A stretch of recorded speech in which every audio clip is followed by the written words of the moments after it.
memerlukan kreativiti. Hai, bertemu lagi kita pada hari ketiga. Hari ini merupakan hari terakhir perkemahan KRS dan KRS peringkat negeri Pahang. Sekarang kita berada di Dewan di mana sedang berlangsung majlis penutupan perkemahan madani KRS dan TKRS peringkat negeri Pahang. Majlis penutupan ini dirasmikan oleh Encik Arman bin Ahmad Toji.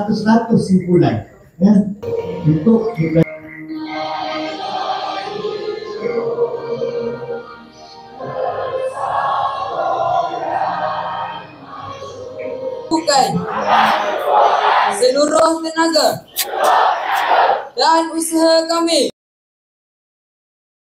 Sebelum itu, saya menyampaikan salam takziah kepada Tuan Timbalan Pengarah Pendidikan.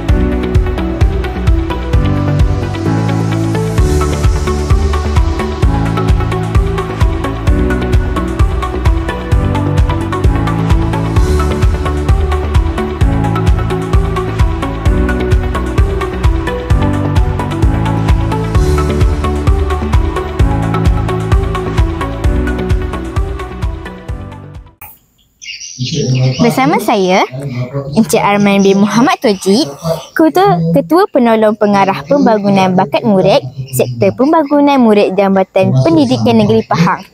Assalamualaikum Tuan. Assalamualaikum. Boleh Tuan ulaskan sedikit tentang perkemahan madani KRS dan TKRS peringkat negeri Pahang ini?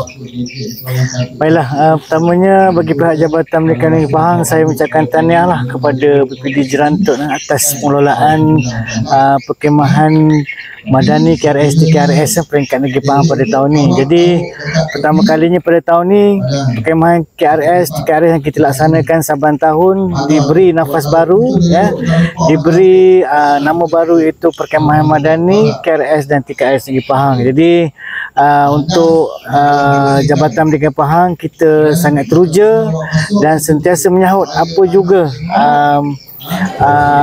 amanah yang diberikan oleh pihak tertinggi kita KPM, dan program ini bukan sahaja dilaksanakan di peringkat negeri, kita ada di peringkat daerah sebelum ini, dan kita akan juga membawa peserta kita untuk ke peringkat kebangsaan nanti, insya-Allah. Baiklah, apakah harapan terhadap kontijen KRS dan TKRS yang bakal mewakili Pahang ke peringkat kebangsaan ini nanti? Semestinya lah, ya, peserta-peserta yang telah berjaya terpilih pada hari ini, kita harapkan akan dapat mengharumkan nama negeri Pahang lah, ya, di peringkat kebangsaan nanti. Bukan saja dari segi membawa pulang kejayaan, tetapi juga menjaga nama baik, ya, negeri Pahang itu sendiri, kerana kita memangnya akan sentiasa memberi amanah ataupun memastikan anak-anak kita walau di mana mereka berada menunjukkan bahawa sikap terbaik sebagai anak-anak Pahang, ya, anak-anak jati Pahang. Okey, itu saja daripada saya. Ada apa lagi? Terima kasih sudi ditemu bual. Okey. Begitulah perjalanan sepanjang 3 hari perkemahan madani KRS dan TKRS peringkat negeri Pahang 2025. Kami percaya banyak pengalaman dan kenangan manis yang diperolehi oleh kadet-kadet remaja TKRS dan KRS. Tahniah dan syabas kepada semua kadet yang telah menyertai perkemahan pada kali ini. Diucapkan semoga berjaya kepada kadet yang bakal ke peringkat kebangsaan. Sekian, saya Rania. Saya Mariam. Saya Uzma. Dan saya Syaimah dari TV PSS SKBJ Gemilang.